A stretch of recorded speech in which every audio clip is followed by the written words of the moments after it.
Door into Darkness is a miniseries directed by Dario Argento. He did this way back in the day in the 70s, and this can be described as a sort of Alfred Hitchcock's Presents, but instead of done by Alfred Hitchcock, it's done by Dario Argento. And I like Dario Argento so much that I wanted to watch this. It was on Shudder. It's probably the only place you can find it, or you can get it on DVD in Germany. So it's very limited. You have to get Shudder if you want to watch this. So this is divided into 4 episodes. They're about 45 minutes long. The first one, wow, I don't even remember the name. I think it's called The Neighbour. I think this is the one where it's about a couple that's basically moving into their new apartment, but there's stuff going wrong, like there's no electricity and stuff like that. They have a baby and they're moving in. They meet their neighbor from upstairs, but he has just killed his wife, strangled her while she was taking a bath or a shower.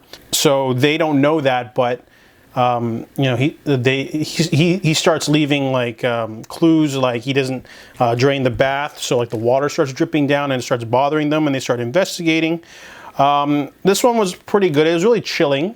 I really liked how it was like, it was a little slow, but as an intro to like what the series is about, it had a very memorable ending, you know, for thriller.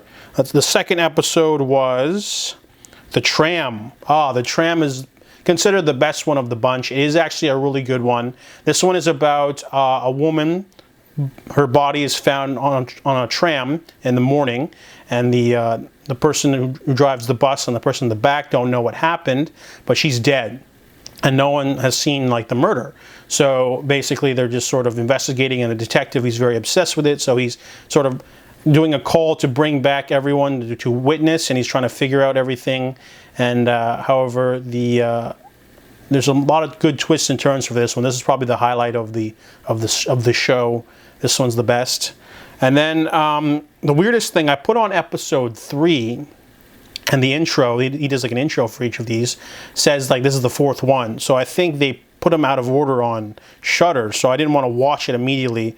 So I switched them. Yeah, on Wikipedia they're out of order. I mean, they're in the right order, but on Shudder they're out of order. You should watch 1, 2, and then 4. And then 3. So the third one you want to watch is The Doll. This one is a patient of an insane asylum who escapes and goes on a killing spree. This one was really bad. It all hinges on a final twist. It's not very exciting. Yeah, I'm glad I watched this one first and not as last, like on the order that's on Shudder, because it's the weakest one and I didn't like it.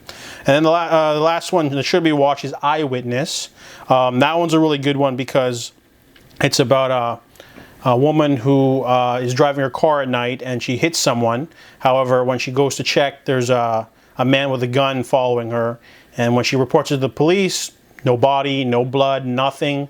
They think she's the woman who cried wolf. And then there's someone going after her. So it's a really great thriller in the vein of like Les Diaboliques.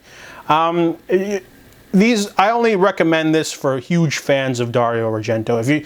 If you don't know who he is, then I wouldn't bother checking it out. It's only for purists, you know, like if you're a really big fan of Alfred Hitchcock Presents, you know, he doesn't actually direct all of the episodes of that show. He just does an intro, and it's like other people's stories. That's like a long, multiple like, you know, seasons. This is just like a mini series of 4 stories, and they're all like directed by, no, they're not all directed by him either. He only directed The Tram and Eyewitness, and other people did The Neighbor and The Doll. So, you know, it's only for Dario Argento purists, and that's my thoughts on that.